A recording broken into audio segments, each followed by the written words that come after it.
ناب حزب تግራይ ወይ ናብ መራሕቲ ሕወሓት ሓደ መራሕቲ ትግራይ ብቕዓትን መትከልን የብሎምን እታ ኣብ ጊዜው ግዝ ለዓለ ሓላፍነት ዝነበሮ ድሕሪውን መሰጋገር መንግስት ክልል ትግራይ ዝመርሕ ዝነበረ ጌታቸው ረዳ ከምዝ ትርእይዎ እዩ ስለዚ ካልኦት መራሕትኹምን ከምኦም ዝብል መልእኽቲ ናብ ህዝቢ ትግራይ ክሓልፍ ተደልዩ በዚ ድማ ህዝቢ ትግራይ ክሓፍር ክሽቁረርን ኣብ መሪሕነቱ እምነት ከጥፍእን ስለዝተደልየ እዩ ክልተ ወድ በሻሻ በመገድ ጌታቸው ረዳ ጄኖሳይድ ዝበሃል ነገር የለን ዝብል መልእኽቲ ክሕልፍ ይደልዩ ብርግጽ ድማ ጄኖሳይድ ተፈጺሙ ዲ ተፈጸመን ንሕግን ምርትዖታትን ገዲፍና ሓደ ትግራዋይ ንወድ በሻሻ በጄኖሳይድ ክኸሶም ምዝደልሞ ናብ ቤት ፍርድ ምዝቀርብ ጌታቸው ረዳ ጠበቃናይ አብይ ኮይኑ ደው ከም ዝብል መስኪሩሎ ነዚ ብግህዶ ኣብዝ ቃለ ምሕተት አረጋጊጹልኩም እዩ ሓደ ካብ ላዕሎት መራሕቲ ህዝቢ ትግራይ ዝነበረ ሰብ ንወድ በሻሻ ክከላኸለሉ እንተ ጀሚሩ ድማ እቲ ክሲ ገና ከይተበገሰ ውዱቕ ከም ዝኸውን ርዱእ ይገብሮ ቆሪጽ ከሓዛ እንታይ በለ ሃይለ ክትብለኒ ወድ ወረደ ተጸኒሑ ንእሽታን ዘይተዓረመን ተጸኒሑ ካብታ ዝኒህዋ ተስተኻኺሉ ንኸይድ ተንሒዝወን ዝመጽእ ዘሎ በብመዓልቲ ሒዝወን ዝመጽእ ዘሎ በብመዓልቱ እንተ ዘይተመሊሰን ሞንዑውን ቀዲምካ ምኻድ ተዘይተኻኢሉ እንታይ ክመጽእ ይኽእል እዩ ወንቴልካ ንኽነግረካ እንታይ ተሓሲቡ እውን ይኸይድ ከም ዘሎ ስለ ዝፈልጡ መረፃ ኣብ ቀጻሊ መረፃ ሕወሓት ኣይትሳተፍ ንምዋሎም ጥራሕ ኣይኮነን ሕወሓት ከም ዘይትሳተፍ ገይሮም ይሰርሕዎ ኣለዉ እቲ ብሄራዊ ዘተ ብሄራዊ ዕርቂ ብሄራዊ ግዛዕ ምዛዕ እናበሉ ዘምፅዎ ብሄራዊ ዕርቂ ክገብሩ ብሄራዊ ዘተ ክገብሩ መሲልዎ ኣብዚ እውን ፅሑፉ ይርኢ ኣለኹ ሓደ ሓደ ከምኡ ኣይኮነን መታለሊ እዩ ግዜ መውሰድ እዩ ዝተወሰነ ግዜ እንዳደፋእካ ትኸድ ንሕወሓት እውን ቀስ ብቀስ ሓደ ክልተ እናበልካ እግራና እተወት ንክትከይድ ትገብራ ድሕሪኡ ትመረፃ ምስ መፀ ሕወሓት ተመዝገበት ፓርቲ ስለ ዘይኮነት ክትሳተፍ ኣይትኽእልን ይበሃል ከምዚ ክብል ከሎ ወዲ ወረደ እውን ዘይኣመኖ ዘይፈለጦ ሕወሓት እውን ዘይፈለጠቶም ነገር ከርድእ ስለዝደሎ ኾየ እዚኣ ሓዝሉ ናይ ወዲ ወረደ ኸይዲ ኣብይ ኣሕመድ ንሕወሓት ስለ ዘይደልያ ኢትዮጵያውያን ንሕወሓት ስለ ዘይደለይዋ ኢትዮጵያውያን ህዝቢ ኣይኮነቶም ናይ ኢትዮጵያ ሰበስልጣን ስለ ዘይደለይዋ እሞ ከፍርስዋ ስለ ዝደልዩ ሕወሓት ክትፈርስ ከላ ንዓይ ዓቕሚ ክኾነኒ ዝኽእል ንእከለ ካፍቲ ስሒበን ተጸኒሐ ሕወሓት እውን እስክጽንሑ ክነሓተልኩም እንዳተባሃለ ናይቲ ሓደ እውን እጆኹም እንዳተባሃለ ሞንጎኛ ኮይኑ ናይ ክልቲኡ ዝኾነ ሰብ ኮይኑ ክጸንሕ እሞ ስልጣን መቐጸሊት መንገዲ ክትርከብ እያ ትብል ሕልሚ እያ ናይ ወዲ ወረደ እታ ስልጣን ሕወሓት ከም ዘይትወዳደር ነጊሮም ኣለውት እዮም ሕወሓት እንተ ፈሪሳ ሓይሊ እንተዘይሃልይዎ ደጋፍ እንተዘይሃልይዎ ዓቕሚ ዘለዎም ሰባት የለውን ስለዚ ባዕልና ደኣ ከምዚ ክንገብር ከይብሉ ኣብይ ኣሕመድ ከዓ ወዲ ወረደ ዘቋቆሞም ብሄራዊ ዘተ ጌርና ኢና ኣዛትዩ እንድዩ ኣዘራሪቡ እንድዩ ዝብሉ ብሕዚኡ ዕርቡን ዝሕልፈሎም ሰባት ካብ ኩሉ ሴክተር የምፅእ እሞ ዓዳልዩ ይጸንሕ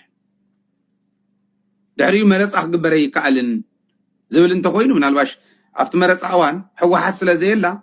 እንድሕር ዘየላስ ከዓ ዘስተኻኸል ሕወሓት እውን ጠንኪራ ህዝቢ ሒዛ እንተተቃሊሳቶም ሙድሓን ናይ ሕወሓት ናይ ትግራይ ጉዳይ ንወይኑ ንግደፎ መረፃ ይካየድ እንተተባሂሉ ኢትዮጵያ እንተተኻይዱ እስካዕቲ መረፃ ዝካየድ ክናወሓሊ እቲ ግዜ ናይ ወዲ ወረደ ሕወሓት ትፍረስ የላ እንተባሂሉ ካብ ህዝቢ ትግራይ ክንፅልዋ እንተኽኢሎም ከዓ ሕወሓት ተነፂላ ኣላ ወዲ ወረደ ዝመርሖ ጥምረት ዝበሃል ናይቲን ኣላዚቡ ዘምፁ ሓይሊ እናመርሐ ይኸድ ብላዕሊ ዘሎ የበላይ ጠባቂ ተባሂሉ በአዲስ አበባ ዝሽወም ወዲ ወረደ ይኸውን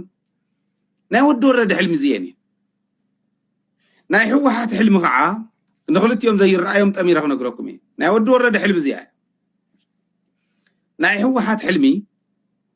ገለገሊኦም ሕወሓት ክመርሕ ስለ ዝደሊ ወዲ ወረደ ይብል ሕወሓት ክመርሕ ይደልን ሕወሓት ድሕድሕ ክትብለሉ እዩ ዝደሊ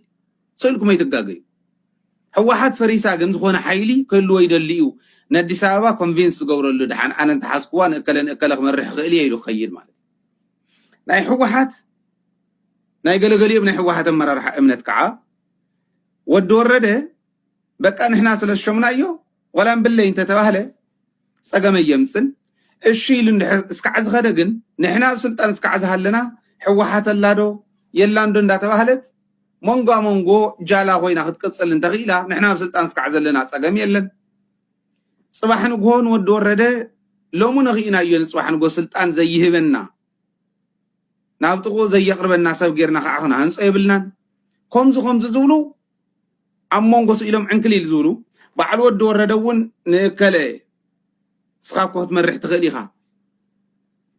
ሒዞሙኻ ዘለዉ ንሶም እዮም እምበር ንእከለ ንስኻ እኮ ክትመርሕ ትኽእል ኢኻ ሒዞሙኻ ዘለዉ ንእከለ እምበር እንዳበለ ንኩሎም ኣብ 4-5 እውን በታቲንዎም ስለ ዝኾነ ትግልፂ ንዛረብ ከምዚ ስለ ዝኾነ ሕወሓት ኮንፊውዝድ እዮም ሕዚ ብሔራዊ ዕርቂ ዘድልዮ ሆሪዘንታል ፀገም ዘሎ ጌጋ ትብል ተኾይንካ ሪፈር ምግባር ጥራሕ ስለ ዝኾነ መፍትሒኡ ኣነ ግን ቆፂረ ካቕምጠልካ ክእል እየ ዓሚጦ እውን እየ ቅድሚ ሕዚ ደሓን ህዝታይ ይኹን ወይ እናጠቓለልና ንኺድ እዚ ናሽናል ሪኮንሲሌሽን ምብራቕ ኣውሮፓ ብምሉአን ኮሚኒዝም ደርቤን ናብ ጥዑይ ስርዓት ክመፃ ናሽናል ሪኮንሲሌሽን ገይረን ሪፈር ምግባር ይከኣል እዩ ደቡብ ኮርያ ቺሊ ኣርጀንቲና ስፔን ሆሪዘንታል ጎንፂ ስለ ዝነበራን እዩ ቨርቲካል ኣብ ሓደ ብሔር ሆሪዘንታል የለን ሆሪዘንታል ግበር ንኣብነት ሆሪዘንታል ጎንፂ ዘይብሉ ናሽናል ሪኮንሲሌሽን ማለት ኢንቫሊድ አርጊመንት እዩ ይትዋና ነገር ሓደ ግዜ እንታይ ይመስለካ ህዝዚ ሲ ሪፈር ምግባር እዩ ብባዕልኻ ስምልካ ክትሕሶ ይትኽእልን ቲዮሪ ተንየኒ ማዓትለቶፍ አይ ካን ፕሮቫይድ ዩ እዚ ሲምፕል ነገር ኮይ በአይና አኻን ደረጃ ሲ ኖ ዋይ ናአይና አኻን ሲ እዚ ተራ ነገር እዩ ሪፈር ምግባር ታጀነና ንመለስ ዘለካ ሕዚ ዋይ ካድኩ ኻ የለን ደቡብ ኮርያ እኮ ሓደ ብሔር ኣነ እኮ ደቡብ ኮርያ ሞ ብሔራዊ ዕርቂ ዘይኮነ ገይሩ ሲ ብሔራዊ ምርዳእ ገይሩ ናሽናል ሪኮንሲሌሽን እዩ ዝብል ጌጋ ማለት ኖ ናሽናል ሪኮንሲሌሽን ዝበሃል ሆሪዘንታል ጎንፀው ዘለዎ ማሕበረሰብ ቨርቲካል እውን ይግበር እዩ ድሓን ናፍታ ጀነና ንመለስ ሞ መምረብራ ናብ መፍትሒ ንዓይሱ ብሔራዊ ምርዳእ እዩ ብሔራዊ ምርዳእማ ብሔራዊ ዳያሎግ ኮንሰንሰስ ኤንድ ሪኮንሲሌሽን እዚኣቶም ምስ ቀደም ሰዓባዊ ርክብ እዩ ዘለዎ እዚ ሊትሬቸሩ እየ ዝብለካ ኣለሁ ኣነ ቅደም ሰዓብ ሪኮንሲሌሽን ክትገብርማ ብዳያሎግ ኢኻ ትጀምር ብዳያሎግ ኣብ ሓደ ኮንሰንሰስ ትበፅሕ ሪኮንሳይል ሞዳሊቲ ናይ ኔጎሽዬሽን ይሱ ደጀን ሓናው ሞዳሊቲ ናይ ኔጎሽዬሽን ሞዳሊቲ ተመልከትና ወንተ ሓሳብ ጭቡጥ ኮነሎም ኢለ ናብ ካልእ ንኸድለና ታ ኣጀንዳ ከይንገርፋ ወዚ እውን ተተደልዩ ካልእ ግዜ ማንም فارسلام كتعن جزين دم كم سجنكم ده زي عرسها زخالت كنوكل حزقن أجنانا خيس نفتح شو نفتنا يتبليك نملسنا حتى كم مفتح خدمة أزدلي حزت وتمازلت معرفة نفت بوجرة نفتنا مفتنا كيف تحدث سرح زلو من قدي زخونه يكون حزبي كم حزبي زعابه بهراو تكالو منجستي لك منجستي انت تصحيتون يحتت لازم مس حلفنته ريسكوسي دزوسن جن اتليست زبزح حزب كفالت محبرسب ناتي لزقبلون زامنون منجست خون الله ابز هز تግራይ ዘላቶ ኩነታት ዝተመረፀ መንግስት ክህሉ አይኽእል ድሕሪ ፕሪቶሪያ ኣብ ከምዚ ዓይነት ናይ ሽግግር ወቅት ድማ ህዝቡን ዓለማት ዝተኸተሉ ተዘሰጋግር መንግስት ከተክል ከለኻ ዘሰጋግር ቤት ምክሪ ካተኽለሉ ናይ ፖለቲካ ሓይልታት ኣትዮም ሳይክህልዮም ኣሎ እንተዝኾን ቴክኖክራት ፈጻሚ ጌርካ ሓይልታት ፖለቲካ ቤት ምክሪ ጽቡቕ ነይሩ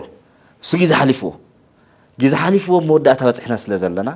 ህዝቡን ትግራይ ሓንቲ ክገብራ ብሄራዊ ሓድነታ ክሕልወላ ዝኽእል እቶም ህዝቢ ዝውክሉ ማለት ህዝቢ ውዳበታት ይውከል ስለ ዝተባሃለ ሓቀውን ስለ ዝኾነ ሲቪል ማሕበራት ፖለቲካ ውድባት ምሁራን ተፈላለዩ ክፋላት ማሕበረሰብ ዝወደው ኣካላት ዝእከብሉ መንግስቲ ክኾን ኣሎ እዚ ከይገበርካ ሕወሓት ዝበሃል ሓደ በይኑ ብሒቱ ወኪል ይኽብል ኣይኽእልን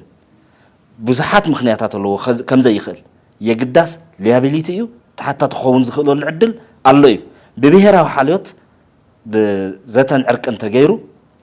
ናፍቱ ንድለ ስርዓት ተሸጊሩ እዩ ትግራይ ትድሕን ሶን ትመወፃፅኦና ናብኡ ክንመፅእ ከለና መወፃፅኦ ቁፅሪ ሓደ ሓቋፊ እሙን መንግስቲ ቤት ምክሪ ፀጥታ ፈጻሚ ዘለዎ ሓቋፊ ቁፅሪ 2 ሓቋፊ መንግስቲ ቁጥር 3 ሓቋፊ መንግስቲ እዚ እዩ ብሄራዊ ሓድነት አረጋጊጹ ፕሪቶሪያ ዝፍጽም ናብ መረፃ ዘሻግር ዘድሕነና ካብዚ ወፃእ መውፃጽኦ ኸሊ ኣይኽእል በቲ መወዳእታ ክጅምር ሓቋፊ መንግስቲ ያሃሉ ዝብል መፈላለይ ነጥብና ስለ ዘይኮነ ናይ ሓባር ነጥብ ጌርና ንወሰዶ ሓቋፊ መንግስቲ ክህልዎ ኣለዎ ምክንያቱ ከምዚ ስለ ዘየለይ ሓይሊ ይብተን ኣለዎ እናበልና እውን ስለ ዝፀናሕና ሓቋፊ መንግስቲ ከመይ ዝበለ ክኾን ኣለዎ ዝብል ዝተፈላለዩ ኢንተረስትታት ክህልው ይኽእል እዮም